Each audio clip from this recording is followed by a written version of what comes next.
sports and history are more connected than we realize. I'm not simply talking about important or historical moments in sports, but rather moments in sports that can define an era or event in history. Think Jesse Owens disproving the idea of Aryan superiority at the 1936 Berlin Olympics, or the miracle on ice with the United States hockey team taking down the Soviet Union hockey team in the 1980 Winter Olympics. Sports can offer new perspectives and ways to view historical events. In this video, I offer comparisons between the 2024 Florida State University Seminoles football team and the British Empire. The point of this comparison is to show how once powerful groups can fall out of power over time. With that in mind, let's briefly discuss the two parties being compared today.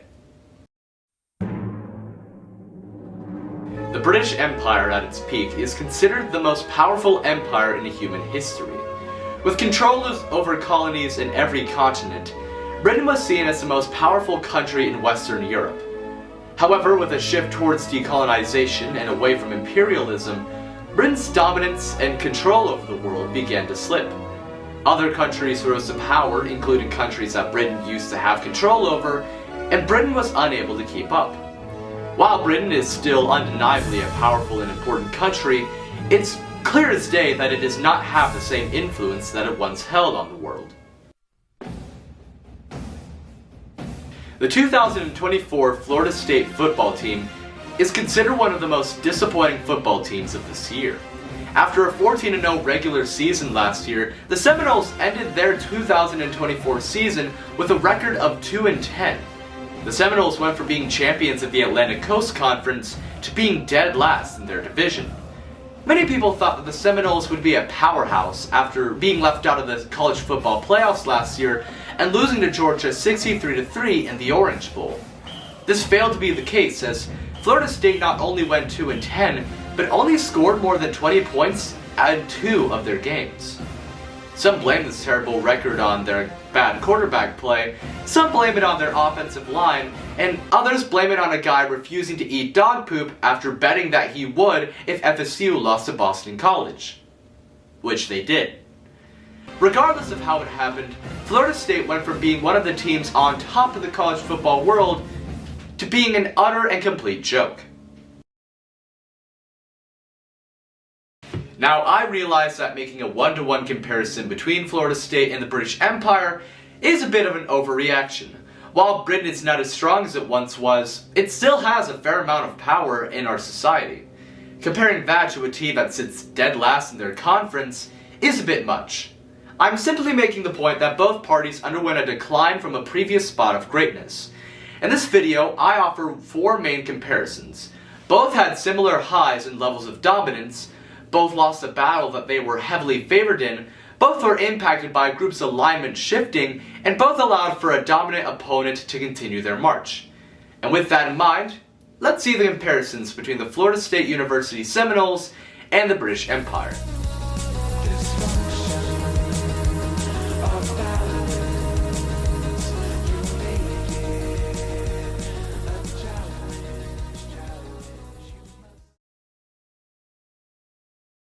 The sun never sets on the British Empire. This saying not only describes the sheer quantity of land that the British Empire held, but the power that it held with that land. According to the Royal Museum Greenwich website, the British Empire was at its largest in 1919, after Britain acquired Germany's East and West African colonies and Samoa in the Treaty of Versailles, which marked the end of the First World War. At that point, it was literally true that the sun never set on the British Empire. During a 24-hour day, there was never a moment at which it was not daylight somewhere in Britain's territories. 2 examples of the powerful territories that Britain had power over are India and Hong Kong. Britain's primary conquest that led to their dominance over the world began in the 19th century, with them assuming control over India around 1858. This control over India gave Britain access to various resources that would speed up their process of industrialization, as well as provide food and clothing for their citizens. To quote Elias Beck, who writes with History Crunch, "At the time, India's economy was largely centered around agriculture, which would then be exported to England.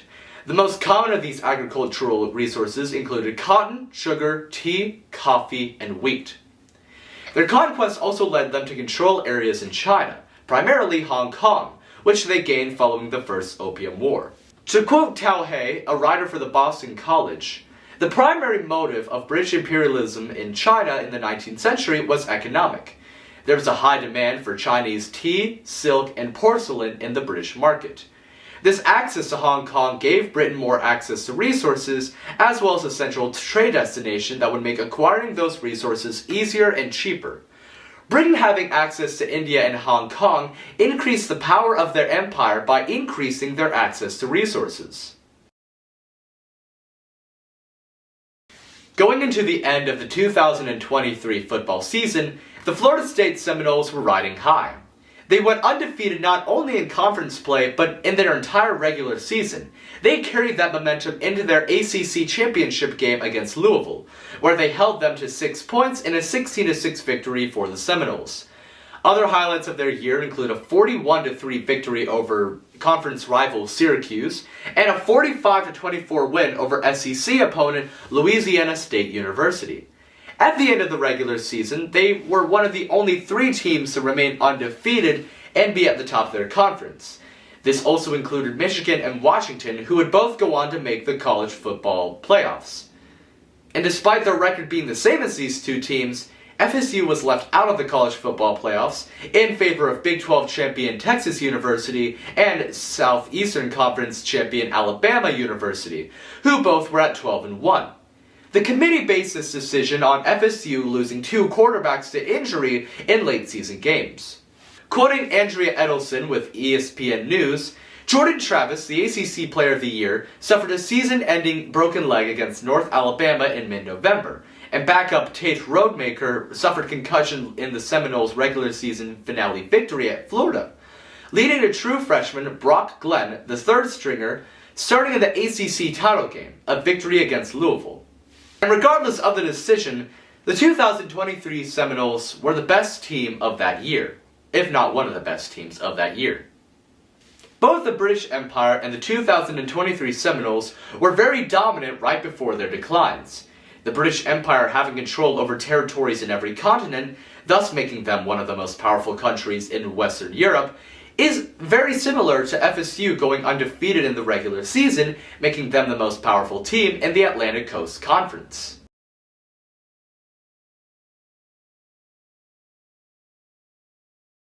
The Revolutionary War was a series of battles between the American colonies and the British Empire. Despite the Americans having some advantages, like having to fight a defensive war and having home field advantage, Britain was regarded as the more powerful force between the two, definitely with combat. Britain undeniably had the more powerful naval force with bigger numbers and better fighters. To quote the Naval History and Heritage Command website, by 1776, the colonies had 27 warships, in contrast to the powerful Royal British Navy, which had about 270 warships. Also problematic was that American commanders were often confronted by sailors and Marines who had not been adequately trained and lacked discipline. Alongside having the advantage when it came to naval combat, the Britain had the funds to hire outside forces like troops from Germany to aid in the war. In a book by Alan Axelrod titled Mercenaries, A Guide to Private Armies and Private Military Companies, Axelrod writes, soldiers from Brunswick-Wolfenbüttel, Hesse-Kassel, Hesse-Hanau, Waldeck, Ansbach-Bayreuth, and Anhalt-Zerbst, 30,067 in all, accounting for about 1/4 of the forces Britain sent to America, fought in the Battle of Long Island on August 27, 1776, and in nearly every other major battle thereafter. With these militaristic and financial advantages, how were the American colonies able to win the war in the first place? To quote William Wallace with Encyclopaedia Britannica, the outcome, therefore, resulted from a combination of British blunders, American efforts, and French assistance. The British armies and generals played the war too conservatively in multiple instances, failing to make certain moves that could have finished off the revolutionaries. Contrarily, the American militias were able to capitalize on those mistakes, and through the leadership of generals like George Washington, they were able to hold their own against the Redcoats. Alongside this, America's alliance with France also led to their victory, as France supplied them with more soldiers and resources that allowed them to force the British armies to surrender. Between 1778 and 1782, the French provided supplies, arms and ammunition, uniforms, and most importantly, troops and naval support to a belligerent Continental Army. The French Navy transported reinforcements, fought off a British fleet, and protected Washington's forces in Virginia. A quote from the Office of Historian website. Britain's incompetence, America's grit, and France's assistance all led to an unexpected American victory. Florida State was set to open the 2024 football season against the Georgia Tech Yellow Jackets in Dublin, Ireland. For FSU, this would be their first game under the new 12-team playoff system, just a year after their exclusion from the 4-team college playoff. This game would define how the rest of their season went, and according to CBS Sports, they were favored as 10.5-point favorites over the Yellow Jackets, and they were ranked 10th in the preseason AP poll, meaning that the future was looking bright for the Seminoles. They lost 24-21 on a game-losing field goal. Despite a promising start with a successful 2-point conversion on their opening drive, the Seminoles were simply outmatched and outplayed by the Georgia Tech Yellow Jackets. Pete Thamel, a writer for ESPN, wrote that the Yellow Jackets offensive coordinator Buster Faulkner put on a maestro's play-calling performance with a delightful array of pre-snap and post-snap shifts and foot motions. Florida State's talented defense was flat-footed and confused much of the night, but that innovative window dressing shouldn't take away from the collective snarl of the Tech offensive line, which completely manhandled a Seminoles defensive line that stood for long stretches of the game with its hands on its hips. FSU's defense was unable to get a single sack throughout the game, and their offense was held to 291 yards as opposed to Georgia Tech's 336 yards. The opener served as a bitter start to a disgusting 2024 FSU season. Now, both the British Empire and the 2024 Seminoles were taken down by underdog teams. Even though war betting was not a popular practice in the late 1700s, America could still be recognized as an underdog in the war with worse armies and fewer numbers. Both Georgia Tech and the American Revolutionaries were able to outplay their opponent to achieve an upset victory.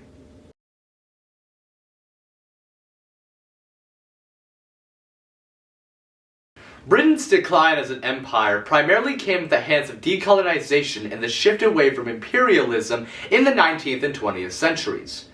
One example of this is the decolonization of India. As previously mentioned, Britain gained governmental control over India in 1858 following the Government of India Act. Protests for India's independence gained steam in the 1920s, specifically with Mahatma Gandhi's encouragement of peasants in Gujarat to boycott land taxes. This protest indirectly led to the death of 22 Indian policemen, which resulted in Gandhi's arrest. This made Gandhi rethink his approach to non-cooperative protests, and in April of 1930, Gandhi led his famous Salt March to protest the monopoly the British government held on salt. Nadia Hayashi, a writer for the Nonviolence Project, wrote that in 1930, Gandhi and 79 of his followers left Sabarmati Ashram to walk through Gujarat to the coastal town of Dandi with the intention of producing salt. During the 24 days of the march, he spoke to thousands of people and led prayers, convincing many more to join the trail. Thousands of people in the other coastal cities followed Gandhi by making salt on their own, disrupting the British's order. This salt march, alongside other protests, eventually led to conferences and elections being held to determine the future of India and its ownership. The conferences, however, led to disagreements and infighting between lawmakers and various religious groups, which eventually led to physical conflict and violent protests. The Hindu-Muslim rioting and killing that started in Calcutta sent deadly sparks of fury, frenzy, and fear to every corner of the subcontinent, as all restraint seemed to disappear, writes Stanley Wolpert for Encyclopedia Britannica. This urged lawmakers to get an agreement made soon out of fear for more casualties. Thus, the Indian Independence Act was passed in August of 1947, establishing the independent states of India and Pakistan. Directly quoting the Act, in Section 1, the New Dominions, As from the 15th day of August, 1947, two independent dominions shall be set up in India to be known respectively as India and Pakistan. India serves as an example of the many colonies that Britain lost control over during its decline. With this new season of college football came many stories about conferences realigning and new teams joining new conferences. The most prominent story during this season would be the dissolving of the Pacific 12 or Pac-12 conference.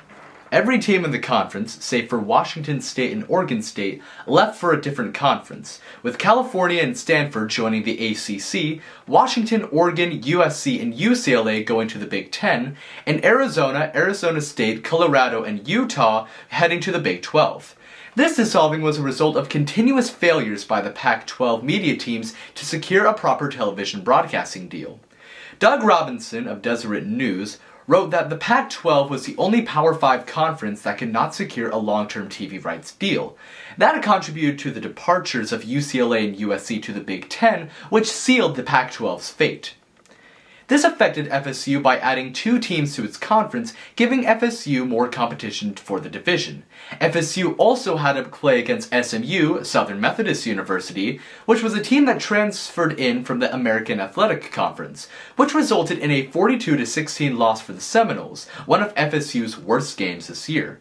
While Stanford and California sat near the bottom of the division, just above FSU, SMU almost ended up winning the conference, as they played against Clemson in the ACC championship game, just to lose by a last-second 56-yard field goal. Adding new teams to the ACC due to conferences realigning directly contributed to FSU's abysmal season. Just like the decolonization of countries, specifically India, contributed to Britain's decline, the restructuring of conferences, specifically the ACC, contributed to the decline of FSU. India's independence removed access to their resources for Britain, which resulted in Britain losing power. Likewise, the realigning of conferences led to more teams like SMU, California, and Stanford joining the ACC, leading the Seminoles to sink further into the division.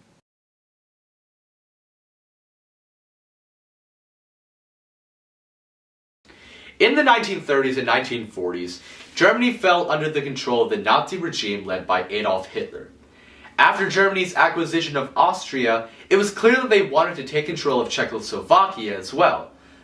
Neville Chamberlain, the Prime Minister for Britain at the time, met with Hitler on numerous occasions to discuss the matter of the annexation of the Sudetenland. To try and prevent any conflict from breaking out, Chamberlain suggested a four-way conference between him, Hitler, Eduardo Daladier of France, and Benito Mussolini of Italy to discuss the matter of the annexation of Czechoslovakia further.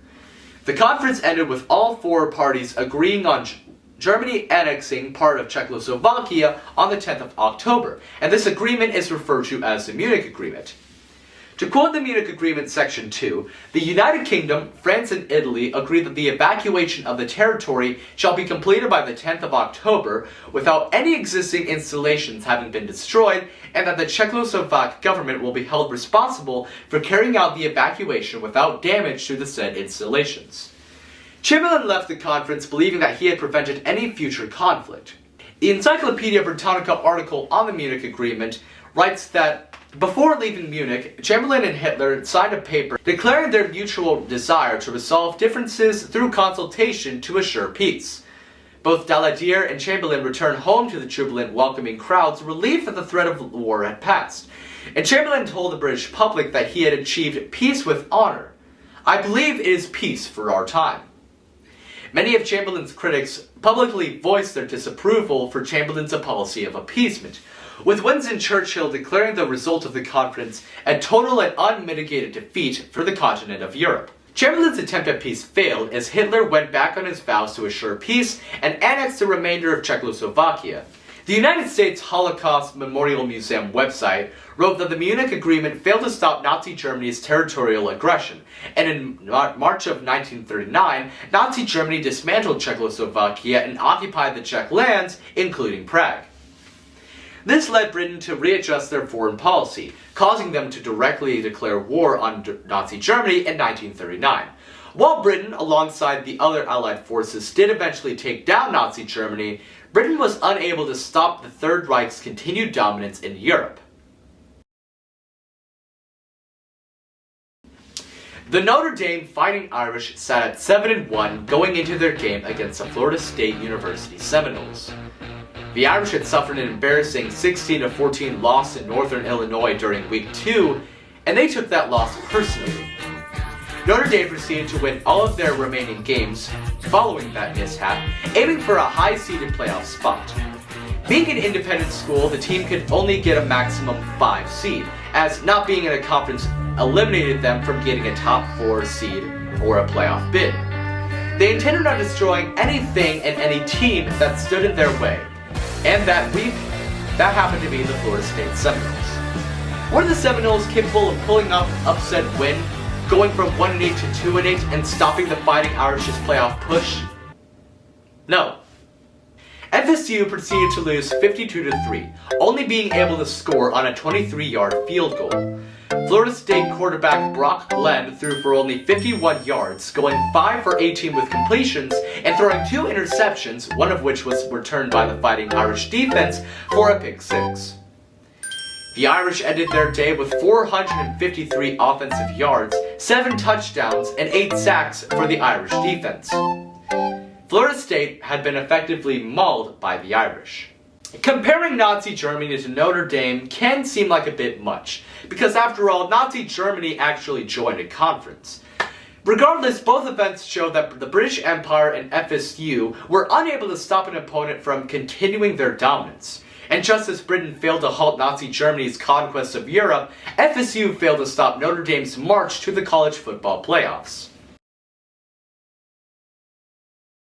In summary, many traits of the British Empire can be seen in the 2024 Florida State Seminoles football team. Both had similar levels of dominance, both lost battles to lesser opponents, both were victims of their opponents being realigned or given independence, and both failed to stop an opponent from continuing their own conquest. I offer these comparisons to further prove the point that sports and history have an undeniable link. We can see our history and offer new perspectives on what we have experienced through sporting events. And you know, FSU could definitely transform themselves next year with a rebuild. They could have an easy Week 1 opponent. Let's just look at who it is right here.